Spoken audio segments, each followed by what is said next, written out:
নমস্কার বন্ধুরা, আমি সুমনা চলে এসেছি আমার রেসিপি ঝুলি থেকে একটা রেসিপি নিয়ে। আশা করি আপনারা সকলে ভালো আছেন, সুস্থ আছেন। আজকে আমি আপনাদেরকে দেখাবো চিকেনের একটা রেসিপি। তার জন্য এখানে আমি চিকেন নিয়ে নিয়েছি 1 কিলো 250 গ্রাম। তো এই চিকেনটা আমি আজকে একটা খুব সুস্বাদু একটা রেসিপি করে আপনাদের সাথে শেয়ার করব। তো সেই জন্য দেখুন বন্ধুরা, এখানে আমি দিয়ে দিলাম 1 চামচ রসুন বাটা, 1 চামচ আদা বাটা, 1 চামচ কাঁচা লঙ্কা বাটা। এবার দিয়ে দিচ্ছি এখানে স্বাদ অনুযায়ী চিনি আর একটু শুকনো লঙ্কা গুঁড়ো এখানে দিয়ে দিলাম। আপনারা যদি পুরোটাই শুকনো লঙ্কায় খেতে চান চিকেনটা, তাহলে শুকনো লঙ্কাটাই দেবেন। তা আমি সেই জন্যই পুরোটা খাবো না বলে কাঁচা লঙ্কা দিয়ে দিয়েছি। এখানে নুন আর হলুদ দিয়ে দিলাম, আর দিয়ে দেব মেথি পাতা, ফ্রেশ মেথি পাতা। একদম ঠিক ধরেছেন, আমি আজকে আপনাদেরকে মেথি চিকেন করে দেখাবো। তো এখানে আমি মেথি পাতা দিয়ে দিলাম, ফ্রেশ মেথি পাতা। আপনারা ভাবতে পারেন যে এই মেথি পাতা দিয়ে চিকেন রান্না করলে তেতো হবে, কিন্তু একদমই না। এরকমভাবে যদি রান্না করেন তেতো হয় না। এই যে দেখছেন পাতাগুলো আমি ছিঁড়ে নিয়েছি ডাঁটি থেকে। হ্যাঁ, সেই জন্য ডাঁটিগুলোতে বেশি তেতো হয়। এই যে ডাঁটিগুলো এইটুকু পরিমাণ থাকতেই পারে, ওটুকু থাকবেই। তো আমি এইভাবে পাতাগুলো সমস্ত কেটে নিয়েছি। এরকম যদি পাতাগুলো কেটে নেন তাহলে কিন্তু আর তেতো লাগবে না, একদমই তেতো লাগবে না। সেই জন্য ফ্রেশ মেথি পাতা দিয়ে আপনারা অনায়াসে রান্নাটা করতে পারেন। আর ডাঁটিগুলো কিন্তু একদম ফেলে দিতে হবে। এই যেমন দুটো একটা ডাঁটি রয়ে গেছে, তো এগুলো আমি একটু বেছে নিচ্ছি বড় বড়। এই ডাঁটিগুলো কিন্তু ফেলে দেবেন, ডাঁটি ছাড়া পাতাগুলো বেছে নেবেন, তাহলে কিন্তু এটা একদম মানে তেতো লাগবে না। আর দিয়ে দিলাম এখানে আমি, যেহেতু আমার চিকেনটা বেশি আছে সেই জন্যে 75 গ্রামের মতন একটু আমি দই দিয়ে দিলাম। এটা আমি আন্দাজ করে নিয়েছি, না আমার প্যাকেটে ছিল 500 দই প্যাকেট, সেখান থেকে আন্দাজ করে নিয়েছি। তো আপনারাও এবার এইভাবে চিকেনটা রান্না করতে পারেন, আর এটা খেতে কিন্তু দারুণ লাগে। তো এটা আমি এবার মাখিয়ে রেখে দেব 1 ঘন্টা মতো। এটা ভালো করে কিন্তু মাখিয়ে নিতে হবে, সব কিছু দিয়ে আমি এটা মাখিয়ে নিচ্ছি। এই শীত থাকতে থাকতে বন্ধুরা, এই ফ্রেশ মেথি পাতা কিন্তু, মেথি শাক আপনারা এখন অ্যাভেলেবেল পাবেন। তো সেই জন্য এইভাবে ফ্রেশ মেথি পাতা দিয়ে আপনারা কিন্তু মেথি চিকেন বানিয়ে নিতে পারেন। তো খেতেও কিন্তু দুর্দান্ত হয়। আর অন্য সময় তো আমরা মানে কসুরি মেথি দিয়ে রান্না করে থাকি। তো এই সময়টাতে এই মেথি পাতাটা একদম টাটকা এটা পাবেন। তো এটা দিয়ে কিন্তু একবার হলেও দেখুন রান্না করে খেতে কিন্তু ভালো লাগবে। দেখুন আমার কিন্তু মাখানো হয়ে গেছে, এটা আমি ঢেকে রেখে দেব, 1 ঘন্টা মতো রেখে দেব। তারপর আমি আবার ফিরে আসছি, চলে যাব সরাসরি রান্নায়। এটা রেখে দিই তাহলে ঢাকা দিয়ে। এটা আমি ঢেকে দিলাম। আমি চলে এসেছি বন্ধুরা সরাসরি গ্যাসের চুলায়, রান্নায় চলে এসেছি। দেখুন আমি এখানে 3 টেবিল চামচ তেল দিয়ে দিয়েছি। আর এই যে ম্যারিনেট করা চিকেন এবার আমি এর মধ্যে দিয়ে দিচ্ছি, এর মধ্যে দিয়ে কষিয়ে নেব। চিকেনটা আমি ঢাকা দিয়ে এটা আমি কষিয়ে নেব, তাহলে কি হবে, মানে কষানো হবে আবার সেদ্ধ হয়ে যাবে। সেই জন্য ঢাকা দিয়ে আমি এটাকে কষাতে থাকবো। আগে ঢাকা দেবো না, এখন একটু কষিয়ে নিই, তারপরে ঢাকা দেবো। এরকম বন্ধুরা এটা ফুটতে শুরু করেছে, আর দেখুন কত জল বেরিয়েছে। এখানে যেহেতু দই আর নুন দেওয়া আছে সেই জন্য কিন্তু মানে দই থেকে জলটা বেরিয়েছে, দই আর নুন থেকে। তো এবার আমি এটা এতক্ষণ ঢাকা দিইনি, 5 মিনিট মতন ফুটে গেল, মানে গরম হতে যতটুকু সময় লাগে ফুটে গেছে। এবার আমি এটা ঢাকা দিয়ে দেব, আর আঁচটাও কিন্তু আমি মিডিয়ামে দিয়ে দেব।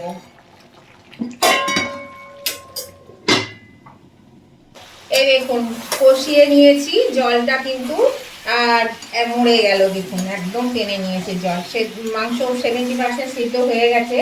আর ম্যারিনেট করা ছিল 1 ঘন্টা, ম্যারিনেট করার জন্য কিন্তু মাংসটা ভালোই সিদ্ধ হয়েছে। তো এর মধ্যে আমি একটু জল দেবো। এটা কিন্তু জল ছাড়াই রান্না হবে, কিন্তু সামান্য জল দিতে হবে। এখানে যে এই মাংসটা ম্যারিনেট করে রাখার সময় যে গামলাটার জল ধুয়ে এই জলটুকু একটু দিয়ে দিলাম, আর দিয়ে দেবো সামান্য একটু গরম জল। চেষ্টা করবেন সবসময় গরম জল দিয়ে রান্না করা, তাহলে কিন্তু এটা খেতে ভালো হয়। তো তো দেখুন আমি একটু গরম জল দিয়ে দিলাম। যেটুকু মানে কষানো বাকি আছে, সেদ্ধ হওয়া বাকি আছে, এই জলটা দেওয়াতে এটা কিন্তু সেদ্ধ হয়ে যাবে। মাংসটা কিন্তু এখনো একটু সেদ্ধ হবে, বললাম না 70% সেদ্ধ হয়ে গেছে। তো এটা আমি এবার পাশের গ্যাসে একটু ট্রান্সফার করে দেবো, কারণ এইখানে আমার একটু অন্য কাজ আছে, সেই জন্য আমি এটা পাশের গ্যাসে একটু ট্রান্সফার করে দিচ্ছি। এখানে দেখুন আমি একটা তড়কা প্যান বসিয়ে দিয়েছি, আর এখানে 3টে এলাচ আর 1 ইঞ্চি মতো দারচিনি আমি এর মধ্যে দিয়ে দিলাম। এটাকে একটু ভেজে নেব। এই রেসিপিটা কিন্তু খুব সহজ আর খেতেও খুব সুস্বাদু হয় বন্ধুরা। এইভাবে যদি করে খাবেন তাহলে দেখতে ভালো লাগে। তো এর মধ্যে আমি দিয়ে দিচ্ছি পেঁয়াজ কুচি করে রেখেছি। আমি 3টে মিডিয়াম সাইজের পেঁয়াজকে আমি কুচি করে নিয়েছি। এই পেঁয়াজ কুচিটা আমি এর মধ্যে দিয়ে দিলাম। পেঁয়াজ কুচিটা আমি খুব ভালো করে কিন্তু এটা ভেজে নেব, বেশ লালচে করে পেঁয়াজ কুচিটা ভেজে নিতে হবে। এর মধ্যে দিয়ে দিচ্ছি আমি 1/2 চামচ নুন। এবার আমি পেঁয়াজ কুচিটা নেড়ে চেড়ে ভেজে নিচ্ছি, বেশ একটু লালচে লালচে করে ভেজে নেব। দেখুন বন্ধুরা পেঁয়াজটা বেশ লালচে হয়ে এসেছে। এই সময় আমি এখানে দেখুন আমি এই বাটিটার 1 বাটি মতো পেঁয়াজ পাতাকে কুচি করে নিয়েছি। তার কিছুটা পেঁয়াজ পাতা আমি এখানে দিয়ে দিচ্ছি। এর সঙ্গে দিয়ে আমি এটা ভেজে নেব। পেঁয়াজের সঙ্গে এটাকে একটু ভালো করে ভেজে নেব। দেখুন বন্ধুরা এটা ভাজা হয়ে গেছে। এর মধ্যে আমি 2 টেবিল স্পুন কসুরি মেথি দিয়ে দিলাম। এবার কসুরি মেথিটা দিয়েও আমি এটার সঙ্গে একটু নাড়াচাড়া করে নেব। 1-2 মিনিট মতন এটা একটু নাড়াচাড়া করে নেব, তাহলে কিন্তু এটা আমার ভাজা হয়ে যাবে। দেখুন বন্ধুরা আমার কসুরি মেথি দিয়েও কিন্তু ভাজা হয়ে গেছে। এবার আমি এটাকে নামিয়ে নেব। দেখুন আমি আবার চিকেনটাকে এই পাশে নিয়ে চলে এলাম। এবার আমি এই ভেজে রাখা পেঁয়াজটা আমি দিয়ে দিচ্ছি এর মধ্যে। পেঁয়াজ, তারপরে স্যালাড কুচি বা পেঁয়াজ পাতা, এটা আমি এর মধ্যে দিয়ে দিলাম। এবার এটা দিয়ে আমি একটু ভালো করে নাড়াচাড়া করে নেব।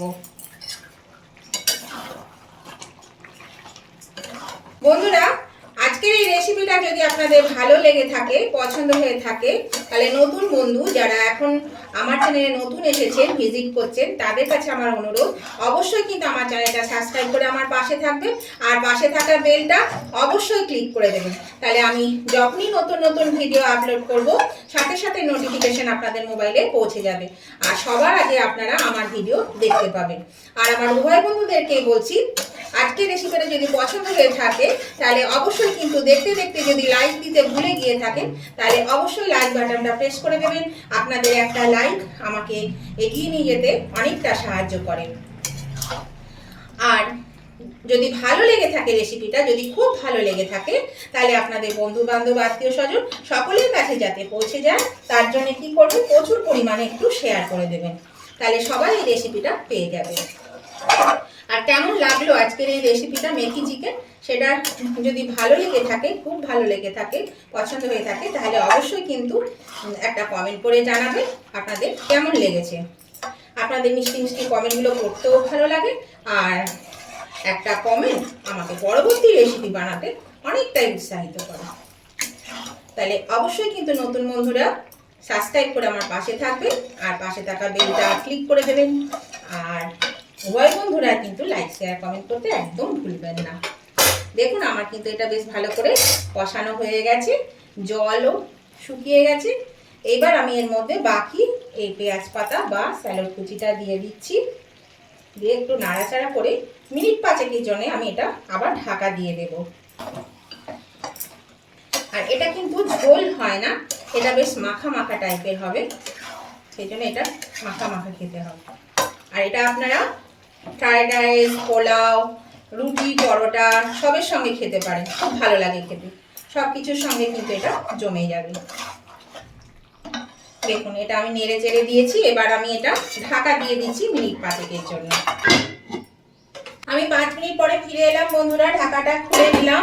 দেখুন চিকেন কিন্তু সেদ্ধ হয়ে গেছে, আর দেখুন তেল ছেড়ে দিয়েছে, একদম তেল ছেড়ে দিয়েছে, আর চিকেনও খুব ভালো সেদ্ধ হয়ে গেছে, এই যে একদম ছেড়ে যাচ্ছে। এবার আমি আর দুটো জিনিস দেবো এর মধ্যে। আমি দিয়ে দিচ্ছি একটু ধনে পাতা কুচি, এর মধ্যে দিয়ে দিলাম সামান্য ধনে পাতা কুচি। আর এখানে নিয়েছি দেখুন এইরকম সাইজের একটা লেবু, এই লেবুর অর্ধেকটা রস আমি এর মধ্যে দিয়ে দিচ্ছি। এর মধ্যে অর্ধেকটা রস আমি দিয়ে দিচ্ছি। যদি ছোট সাইজের লেবু হয় তাহলে গোটাই দিতে পারেন। এই রসটা আমি দিয়ে দিলাম। এবার আমি এটা ভালো করে নাড়িয়ে চাড়িয়ে দেব, মিশিয়ে নেব, দিয়ে আমি চিকেনটা নামিয়ে নেব। আঁচটা আবার আমি বাড়িয়ে দিলাম। দেখুন এটা কিন্তু খুব সুন্দর একটা স্মেল বেরিয়েছে। তাহলে আপনাদের মেথি চিকেন আজকে কেমন লাগলো সেটা কিন্তু অবশ্যই কমেন্ট করে জানিয়ে দেবেন। আমার হয়ে গেছে, আমি এটা নামিয়ে নিচ্ছি। গ্যাসটা আমি অফ করে দিচ্ছি, এবার নামিয়ে নিচ্ছি। আমি একটা ডিশের মধ্যে চিকেনটাকে তুলে নিচ্ছি। দেখুন আমি নামিয়ে নিয়েছি, এটা হয়ে গেছে। আর খেতেও কিন্তু অসাধারণ হয়েছে। অবশ্যই এটা কিন্তু ফ্রাইড রাইস, পোলাও, রুটি, পরোটা, লুচি সবের সঙ্গেই খাবেন, দেখবেন খুব ভালো লাগে আর দারুণ সুন্দর খেতে হয়। তো এভাবে যদি না করেছেন তাহলে কিন্তু এভাবে করে একবার খেয়ে দেখুন, ফ্রেশ মেথি পাতা দিয়ে। আপনারা হয়তো অনেকেই ফ্রেশ মেথি পাতা দেন না, ভয় যাতে তেতো হয়ে যাবে, কিন্তু এটাতে একদম তেতো হবে না, শুধু ডাঁটিগুলো বাদ দিয়ে দেবেন তাহলেই হবে। তো আজকের রেসিপিটা ভালো লাগলে উভয় বন্ধুরা লাইক শেয়ার কমেন্ট করবেন, আর নতুন বন্ধুরা আমার পাশে থাকবেন সাবস্ক্রাইব করে। তো ভিডিওটা যদি ভালো লেগে থাকে তাহলে অবশ্যই এইভাবে করে খেয়ে দেখুন, ভালো লাগবে আপনাদেরও। আজকের মতন ভিডিওটা আমি এখানেই শেষ করছি। আবার আমি নতুন ধরনের নতুন কোনো ভিডিও নিয়ে চলে আসবো আপনাদের কাছে। ততদিন আপনারা ভালো থাকুন, সুস্থ থাকুন। Tata, bye bye.